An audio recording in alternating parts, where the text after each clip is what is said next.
ये गुस्सा है उस प्रशासन के खिलाफ जिसका खौफ दबंगों के चेहरे पर दिखाई नहीं देता।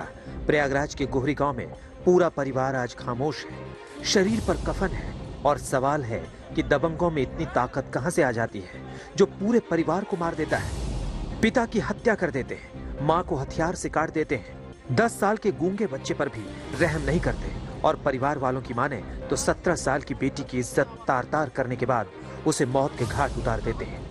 दिन से फूलचंद का परिवार दिख नहीं रहा है तो हमारा हस्बैंड दौड़ते हुए आए और उसके बाद आके ऐसे देखे यहाँ हमारे जेठ जी की हत्या हुई थी। कहाँ पे पड़े थे? जी जी, ये यहाँ पे हमारे जेठ जी पड़े हुए थे। अच्छा, यहाँ पे? जी जी। अच्छा। एक यहाँ चारपाई बिछी हुई थी, उनका बेटा पड़ा हुआ था।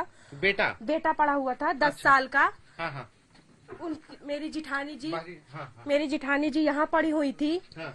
और एक 17 साल की लड़की थी। हाँ। उसका यहाँ बेरहमी से रेप हुआ था, वो यहाँ अकेले पड़ी हुई थी। यहाँ बच्ची के साथ रेप की भी? जी जी जी। हाँ, बहुत बेरहमी तरह से रेप हुई थी।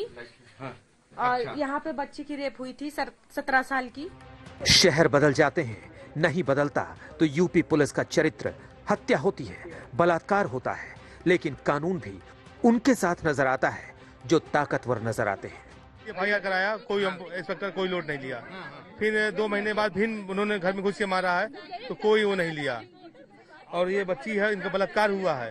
अच्छा। और बच्चा गूंगा है, अपाहिज है, उसको मारा गया है।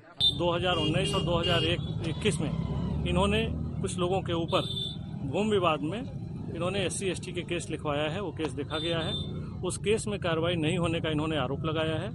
इसके बारे में भी हम लोग जानकारी करते हुए तुरंत कठोर कार्रवाई करेंगे। संदिग्ध लोगों को इनके नाम के आधार पर हम लोगों ने पूछताछ के लिए हिरासत में ले लिया है और पूछताछ करके इस घटना का खुलासा जल्दी ही किया जाएगा। खाकी पर एक बार फिर दाग लगा है, गांव में गुस्सा है, परिवार शव का अंतिम संस्कार करने को तैयार नहीं है, उन्हें न्याय चाहिए। प्रयागराज के गोहरी गांव में एक ही परिवार के 4 लोगों की बेरहमी से हत्या कर दी गई। हत्या करने का आरोप गांव के ही दबंगों पर है। लोगों की नाराजगी है कि दबंगों पर पुलिस ने कार्रवाई नहीं की, जिसकी वजह से वो मनबड़ होकर के उन्होंने पूरे परिवार की हत्या कर दी। ये 4 लाशें पड़ी है। नाराज लोगों ने चारों का पोस्टमार्टम के बाद उनके शवों को यहाँ पर रखा हुआ है। पति पत्नी है, बेटी है, बेटा है।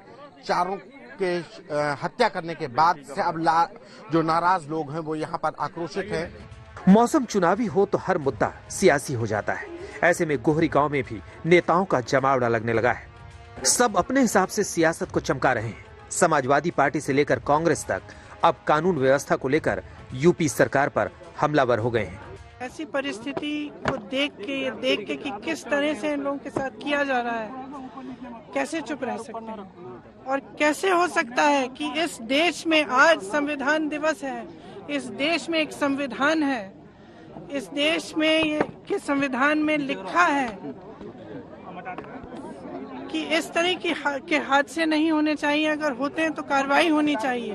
तो मैं समझ नहीं पा रही हूँ कि कैसे मैं बार बार हर 2 दिन हर 3 दिन में आती हूँ, किसी से मिलती हूँ, ऐसा ही हादसा होता है। आगरा को देखिए, केवल इलाहाबाद में हत्या हुई, किस तरीके से निर्मम हत्या हो गई परिवार के सदस्यों की, और मथुरा में जिस तरीके साथ बेटी के साथ जो घटना हुई है, इस सरकार ने ठोको राज चला रखा है, ठोको राज। जब प्रदेश में इतनी बड़ी संख्या में डीजीपी आए, क्या समीक्षा की उन्होंने? क्या सरकार ने समीक्षा की?